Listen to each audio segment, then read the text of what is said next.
I want to change the subject for a second. You kind of have a feeling, I hope now, of what DNA is. I hope you have a feeling that it's a huge amount of information stored in a very tiny space. But when you looked at that movie, you also saw that there was a lot of movement going on. And I want to give you an appreciation of the movement. What exactly are we talking about? And I'm going to go back to the dance metaphor, and I'll try and bring the science into this too as we talk. This will take about 5 minutes. Dan, back to the computer. I'm sorry.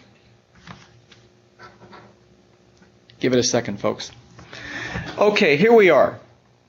We're going into the nucleus. Now, the nucleus is that very energetic city, if you will, the hub of all activity inside a cell. And I made the nucleus look like a city, like I said. See the buildings in the city and people walking around in this city. Now, inside the nucleus is where DNA lives. And if you remember in the movie, DNA lives in the dance studio. The dance studio represents the chromosome. You might write this down. DNA resides or lives inside chromosomes. Oh, and my hat's off to your teacher and to you students. I just love your diligence. You guys are going to make me cry. I mean, you're so amazingly diligent. I'm so impressed. I don't say that. I don't think I've ever said that online like this, but I truly mean that. You're blowing my mind here. I love it. Okay, back to the image here. So here we are inside a nucleus. Like I said, you don't see the dance studios, or you don't see the chromosomes, and you don't see the DNA. The nucleus is a big space, and there's a lot of activity because remember, it's the center of the cell, the hub of all the activity, the brains of the cell, if you will. So what are these characters walking around there?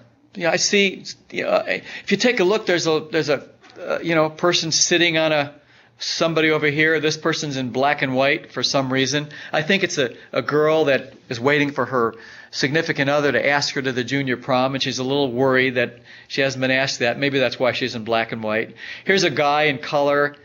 Well, all these characters represent clones of DNA. And they're not really exact clones, but they are clones with one exception. There are bases, there are also bases of adenine, we talked about that. There are bases of guanine, there are bases of cytosine. The only base that's not here is thymine.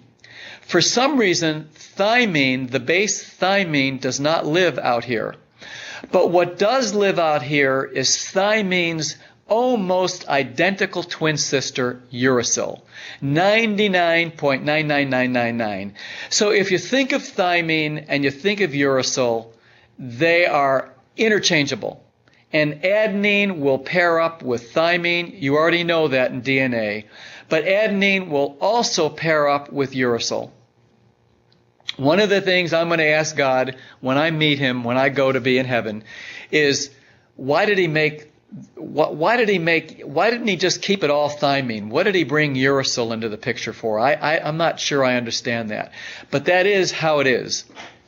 So so now you know the bases that live outside the dance studio or outside the chromosome are adenine and uracil, guanine and cytosine. Now, all of these bases are wannabes. They want to be in a production. They want to get with DNA and do something. They don't want to just walk around in the city here. They want to do something. But they can't do anything unless they're called to the production by the choreographer, RNA polymerase. RNA polymerase, you might want to write that down, is the enzyme responsible for using DNA to make a protein. And you'll see that in a second. Now, when RNA polymerase calls the wannabes and says, hey, I want you guys to come up to the dance studio and be part of this production, believe it or not, the bases out here actually jump on a molecule with the ability to motor them, transport them as if they were jumping on a train from one part of the city going to the other part of the city. And this next slide gives you a feel for that. On this train, the M train, and you'll see why I called it the M train in a minute, are the wannabes, are the bases that are called to the dance studio to enter into this production that will take place. You'll see what I mean by the production taking place. Now, inside the dance studio, remember what the dance studio represents. It represents a chromosome. There's activity going on as well. And the activity that's going on as well is as follows.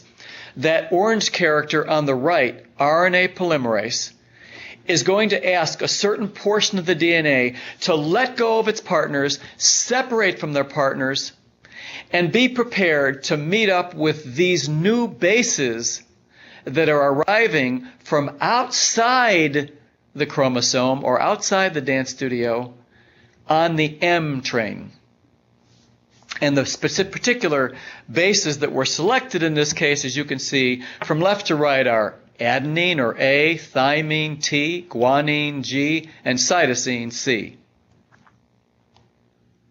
Now, here we see that the wannabes, all those bases from outside in the city, in the nucleus, have arrived, entered the dance studio, are now inside the chromosome, and are interacting with the DNA. The front line of the DNA, as you already saw, from left to right, adenine, thymine, guanine, and cytosine. And the back line are the wannabes that arrived on the M train. And I called it the M train because the lineup of those new wannabes, those new bases that have entered the chromosome or entered the DNA molecule, are called messenger RNA. And the lineup of DNA determines the lineup of messenger RNA. And it determines it because messenger RNA has to pair perfectly with DNA so that they fit right together. And if you take a look at these lineups here, you can see, again, cytosine fits perfectly with guanine. Guanine in the front fits perfectly with cytosine in the back. Thymine in the front fits perfectly with adenine in the back. And adenine in the front will also fit perfectly with the almost identical sister of thymine called uracil. That's why A and U line up just as well as A would line up with T. Now, if you were to look at this in a more traditional manner, if you were to perhaps go to a website, here is how it will be taught. I just want you to see this also. And you'll see what you've learned already. RNA polymerase is an enzyme that lives inside DNA. That enzyme, RNA polymerase, selects a certain portion of the DNA molecule, the bases, to separate and pair up with a new set of bases from outside the DNA called messenger RNA. And can you see how you've already learned this just by looking at that movie? It's my hope anyway. You're already becoming scientists, folks. Messenger RNA now will leave the dance studio and, in fact, leave the nucleus. And is still inside the cell, though, but it's going to a part of the cell very far away, removed from the nucleus. And that is called the ribosome. That's called the ribosome. The ribosome is where the rest of the production is going to take place. Now, but here's a new thing that happens. Believe it or not only are there bases that exist in the nucleus, the wannabes that became messenger RNA, there are also bases that live outside the nucleus and the rest of the cell, freely mobile and floating around. Well, these bases are also called to the ribosome for the production, and they get on a different motor molecule and also come to the theater of the ribo or the ribosome. And I use the term, these bases come on the T train, and you'll see why I did that in a minute. Now, these new bases on the T train are very special because they carry with them props, amino acids, that are needed in the production. I want to say that one more time. These new bases on the T train are very important because they carry these white balls, those props, amino acids that are to be used in the production, and you'll see what I mean by that in a minute. Now, here we are. We're now on the ribosome. The ribosome, again, is outside the nucleus in the cell. It's where the production continues to take place. And you can see that messenger RNA has already arrived here. And you can see that this new lineup arriving on the T train called transfer RNA has arrived as well. Now, these lines are ginormous. Messenger RNA and transfer RNA could be 100,000 bases wide. And the lineup of messenger RNA and the lineup of messenger RNA will determine the lineup of transfer RNA based upon the rule that the bases have to fit perfectly. In this case, adenine with uracil, guanine with cytosine, uracil, adenine, cytosine, guanine, uracil, adenine. And in fact, DNA, here's something, if you get this, you got it all. The sequence of DNA is responsible for the sequence of messenger RNA. And messenger RNA is responsible for the sequence of transfer RNA because of the rules of the need for the bases to fit perfectly well together. If you understand that, then you pretty much know what DNA is doing. Now, transfer RNA, though, these are the ones, remember, that came with that ball with them. And I want to show you why they came with that ball, that prop.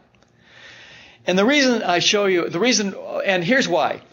Transfer RNA really works in groups of 3. And each triplet, or group of 3, carries with them an amino acid. And the amino acids come together and form a protein. And the protein, of course, will be used inside the cell for many, many, many different reasons. Hey, I want to leave you with a couple other, what I consider interesting facts. Now, you saw the choreographer, the character that was orange, RNA polymerase. And I think you saw the role that the choreographer plays. Believe it or not, in every single cell, there are 88,000 RNA polymerase enzymes. I find that hard to believe. Now, you saw the theater of the ribo, that platform where the dance took place. Well, that platform is called a ribosome. And a ribosome is where the dance took place, but also where the protein was produced, the single protein that you saw, or the proteins at the end of the production. Believe it or not, there are 3,000 ribosomes inside every cell. And if you do the math, which I've done, in any one cell, all 88,000 enzymes can be working simultaneously on 3,000 proteins, working 24/7.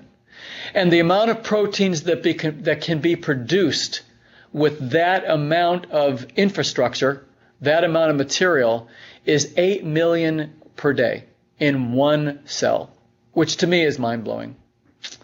I love 3 things. I love my wife, I love living in Monterey, and I really do love the DNA molecule. And I'm done, guys. If you have any questions, feel free to ask.